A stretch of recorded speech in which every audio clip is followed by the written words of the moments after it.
Dios los bendiga a todos mis amados de este canal Rabá Semach, que nos hemos comprometido para hablar del enfoque, la percepción y el desarrollo de la palabra eterna en su idioma original, el hebreo, muy conocido como raíces hebreas. Porque el trasfondo lingüístico pues es eso. Creo que eso lo hemos explicado en otros audios. Pero bueno, vamos a orar para que el Señor nos dé una revelación en este día. Habíamos parado un poquito las emisiones de los programas. Estábamos en una secuencia que se llamaba El Camino del Cordero, o se llama, y hoy vamos a continuar ya en el desarrollo de lo que es las enseñanzas de Yeshua o de Jesús hacia la iglesia. Entonces pues por lo pronto vamos a orar. Padre eterno, Rey de gloria, bendecimos tu nombre, te damos gracias, Señor, por todos los hermanos que nos ven en este día, y que esta sea una palabra que nos lleve a la reflexión. Bendito sea tu nombre, Señor, tú eres bueno, y gracias porque nos has dado de ti, tu amor, tu bondad, tu gracia, tu favor, pero nos diste algo muy importante, tus palabras. Padre eterno, gracias te damos en el nombre de Yeshua. Gracias, Señor. Amén. Muy bien, dentro de los académicos se habla de las devarim, o las palabras. De hecho, hay un libro, que es el quinto libro del Pentateuco, que es Deuteronomio.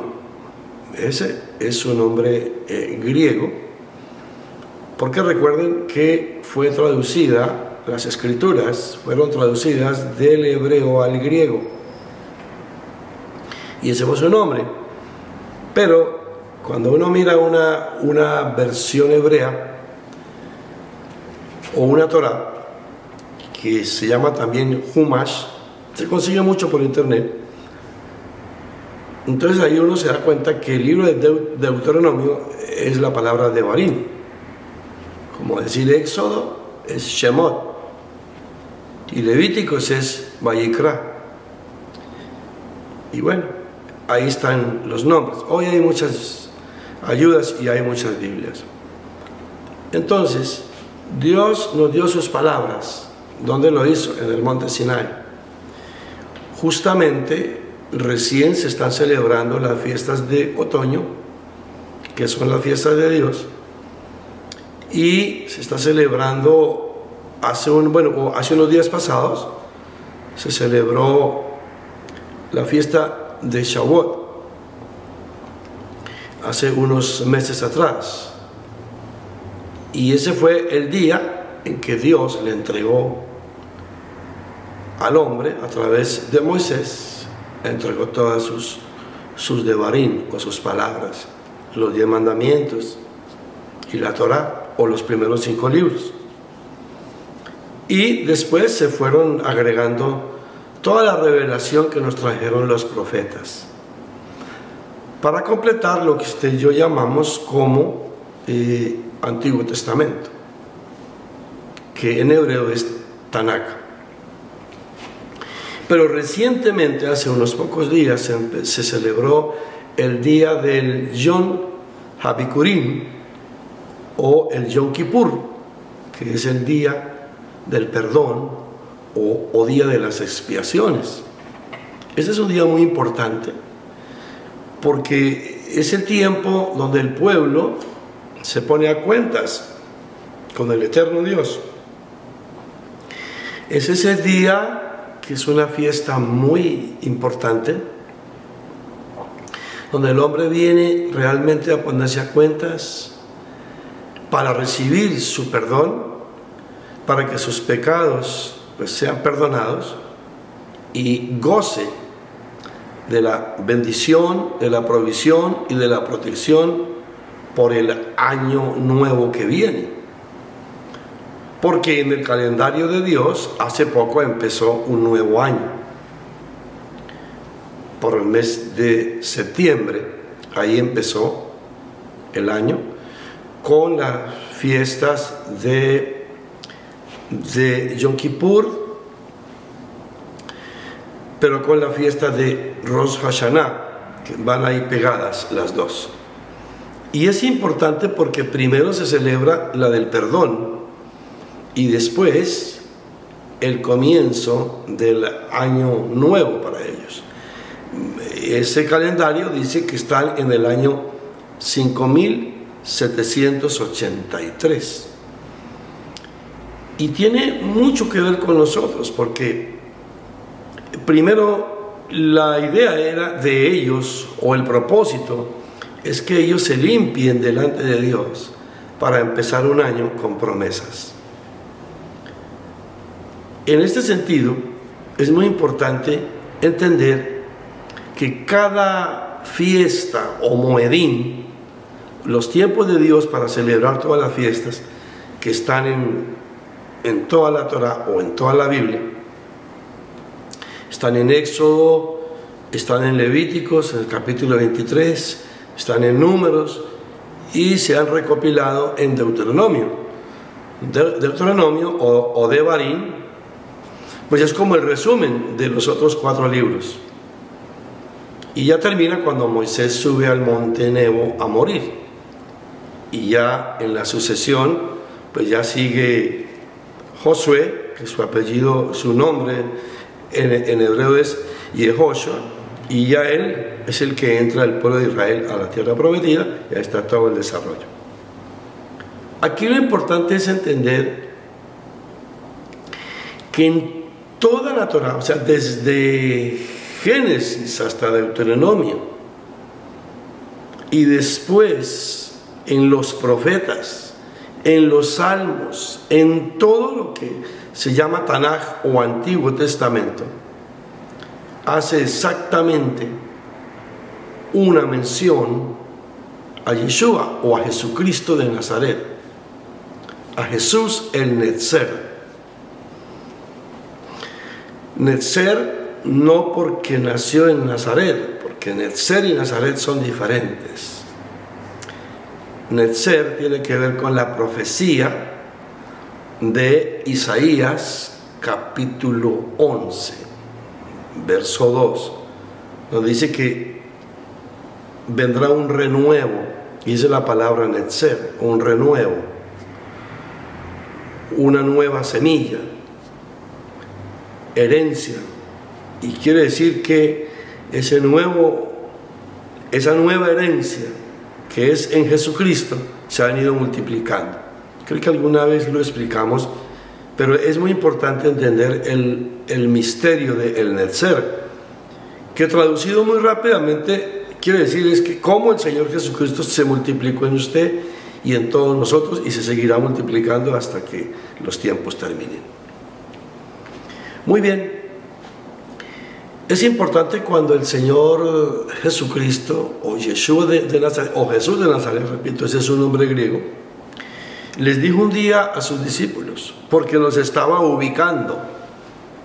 Creo que ese es el problema de la iglesia, ubicación y la identidad.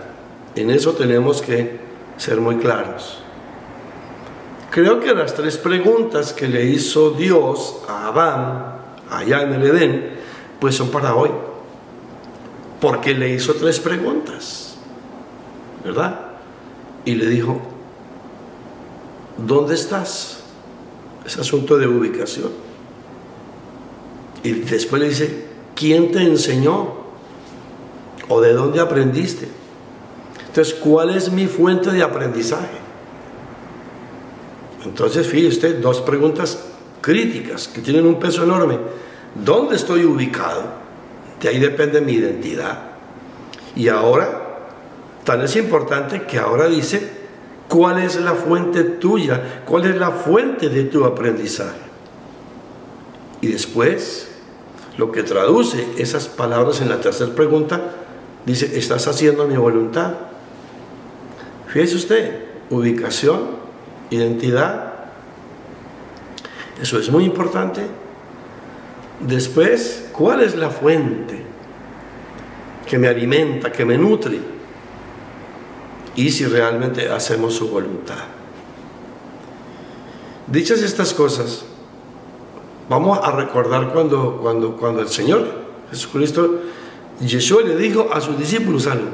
Un día Él le dijo, ¿no saben ustedes acaso, o acaso no saben ustedes más bien, que la ley, los profetas y los escritos hablan de mí? No existe un solo profeta, desde Isaías hasta Malaquías, que no tenga la dimensión profética que desemboca en la persona de Jesús de Nazaret. Y la Torá toda habla de él. Quiere decir que todo el enfoque de la Escritura, de las Santas Escrituras, tiene que ver con nuestro Salvador Jesucristo, tiene que ver con Él. Por eso, cuando Él viene a esta tierra y participa de carne y sangre y se hace hombre, sencillamente Él trajo la verdadera interpretación de la Torá o de las leyes o de la ley. También repito, este ya es un nombre griego llamado como ley o nomos, y que anomia es el que no tiene la ley, pero el concepto se queda corto, porque ley puede ser el conjunto de unas normas civiles o sociales, políticas, económicas, judiciales, que van a regular el comportamiento de los individuos dentro de una sociedad. Pero en el ámbito de Dios, esa palabra ley, que es Torah, tiene un significado mucho más profundo, y es el que nosotros necesitamos, porque es enseñanza, instrucción, guía y dirección. Por eso es que cuando leemos los profetas, y hoy vamos a mirar cuál es el enfoque de algunos profetas y por qué, cuando comenzamos esta serie que se llamaba así, El Camino del Cordero, ahora hay que ya continuarla, pero ya, porque ya entendemos que todo comenzó inclusive desde el Edén, y que pasó por Abraham y por todos los patriarcas, y después todo lo que Moisés enseñó y habló, y todo se hizo visible en Jesús de Nazaret. Por eso es que dice allí, en la Escritura dice, Él es la imagen del Dios invisible. Muy bien, vamos a ir a una profecía, porque el pueblo de Dios, la iglesia de Cristo, necesita ubicación, identidad y saber para dónde vamos. Se han metido muchas cosas, muchos vientos de doctrinas, humanismo, filosofía griega, tradiciones, costumbres, y eso tiene que ver con un juicio que Dios le hizo a la casa de Israel, a las 10 tribus del norte, cuando entraron en una desobediencia y en una rebeldía con Dios. Y Él les dijo, por cuanto ustedes han violado mis principios y lo que yo establecí, ahora ustedes van a tener mandamientos de hombres que no van a ser buenos y los van a esclavizar. Y hasta el día de hoy es así, porque esta santa palabra no esclaviza, pero los mandamientos de hombres y las tradiciones y las costumbres han sometido, han esclavizado de una forma coercitiva e imponente, irracional, a muchos, el hombre sometiendo al hombre. Bueno, ese ha sido el gran conflicto de la humanidad. El hombre sometiendo al hombre. No, esta palabra no somete a nadie. Las devarim de Dios, sus palabras, que en otra definición hebrea es la menra de Dios. ¿Y la menra qué significa? Cuando el pensamiento del único Dios sabio, todopoderoso, el Dios eterno, el Padre de gloria, el único y sabio Dios, Él quiso poner esa sabiduría en palabras, y esas palabras son las que Él nos habló, y es lo que está aquí. Pues eso se llama menra o devarim. Devarim es palabras, las palabras de Él.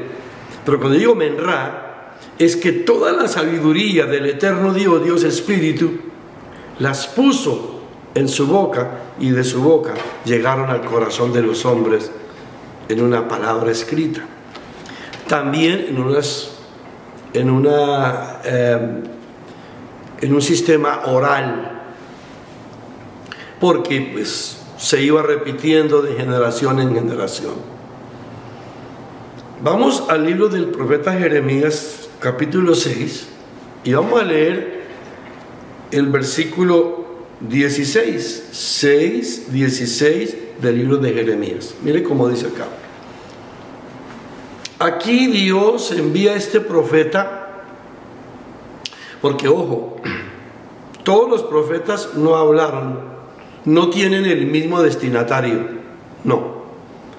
Hay profetas que hablaron al reino de Judá, es decir, a la tribu de Judá y de Benjamín. Y hay profetas que hablaron al reino del norte, la casa de Efraín o la casa de Israel, donde habían 10 tribus. Todos no hablan lo mismo.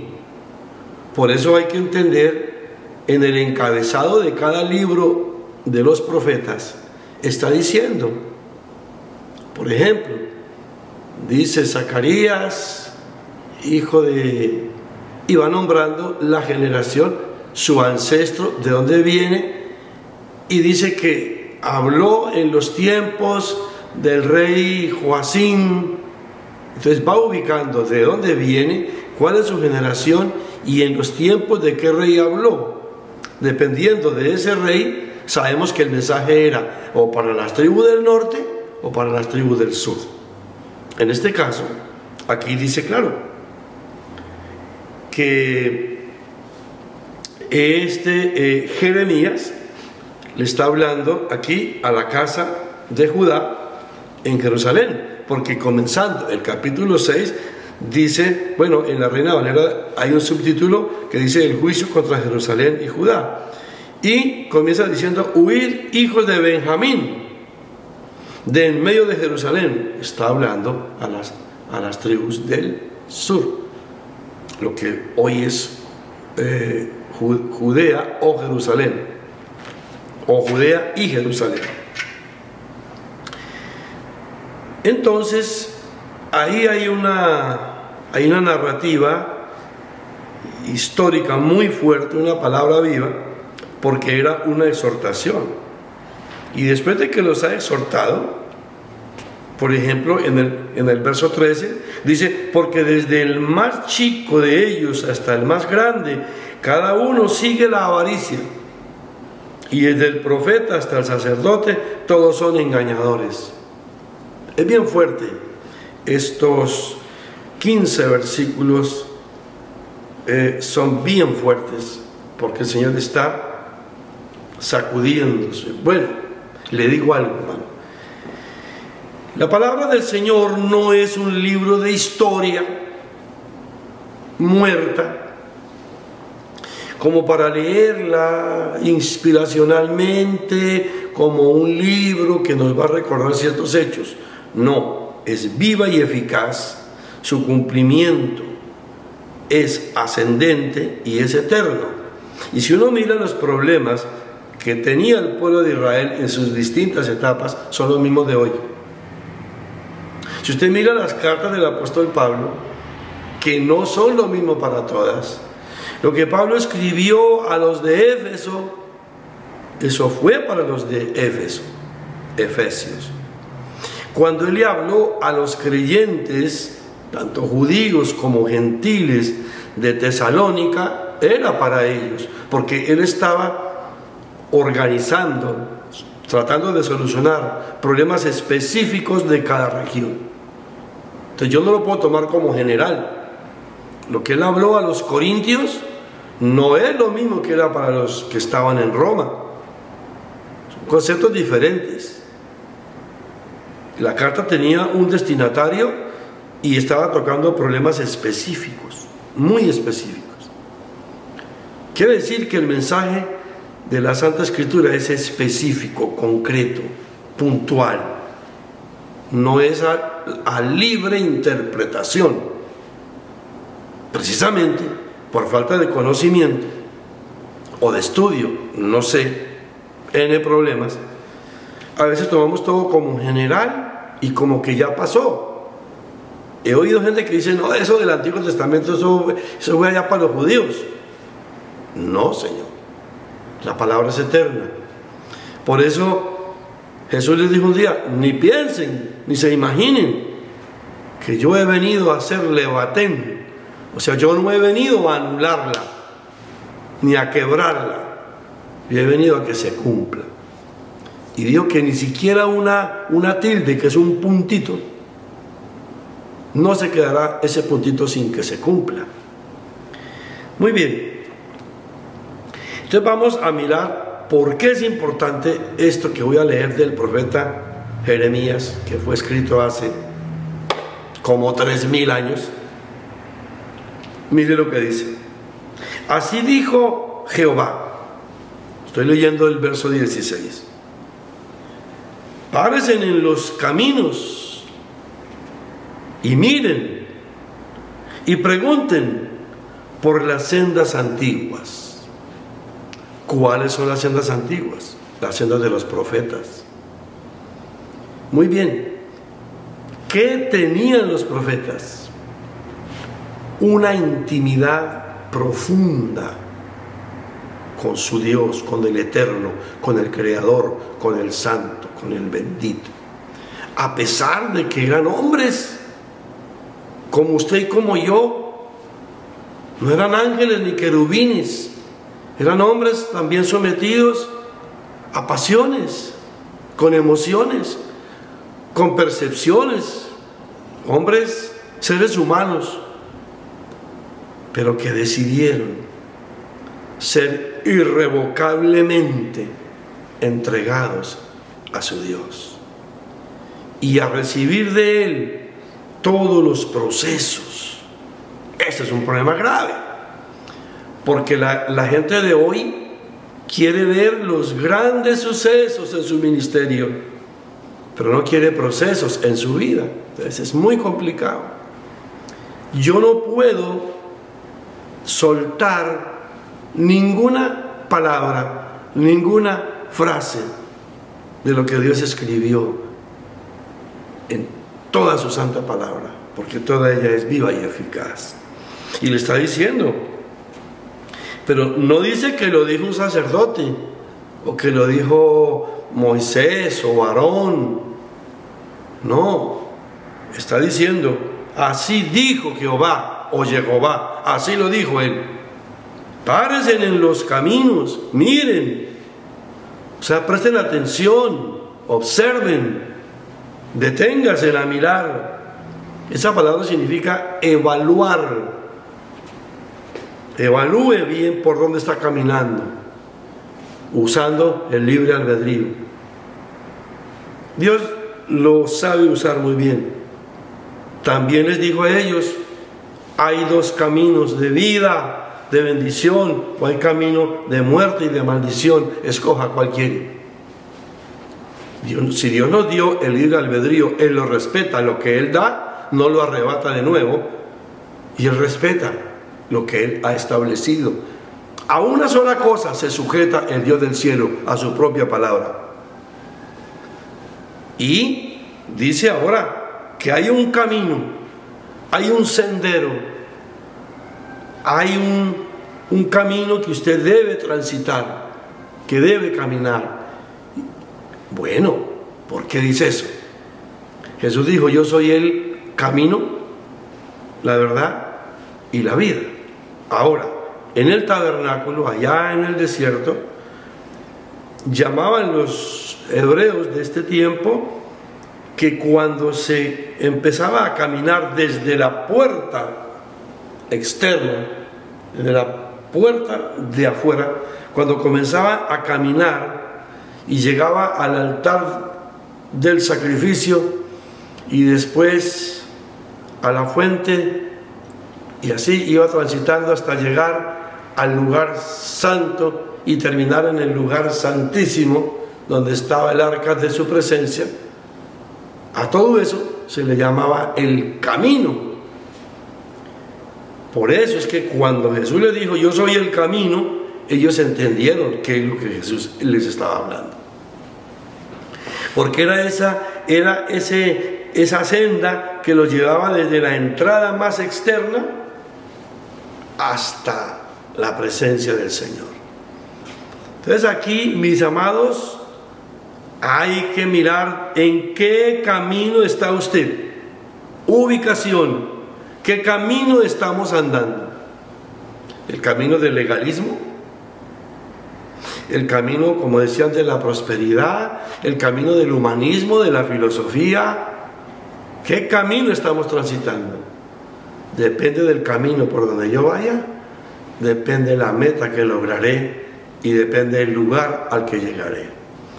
Quédese con esta reflexión y después dice, pregunte por las sendas antiguas. O sea, si usted no sabe para dónde va, pregúntele a la palabra cuál es tu destino, cuál debe ser tu caminar. Amén, hermano.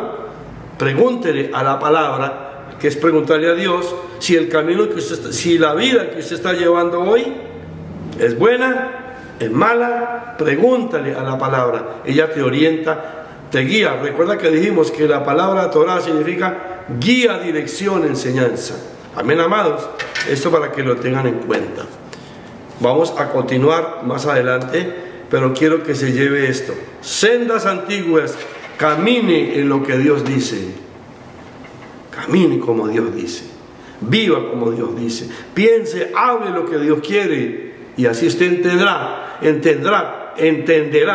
cuál es su voluntad, que es buena y agradable. Dios les bendiga, Dios les guarde. Nos vemos en un próximo programa. Un abracito a todos. Dios los guarde.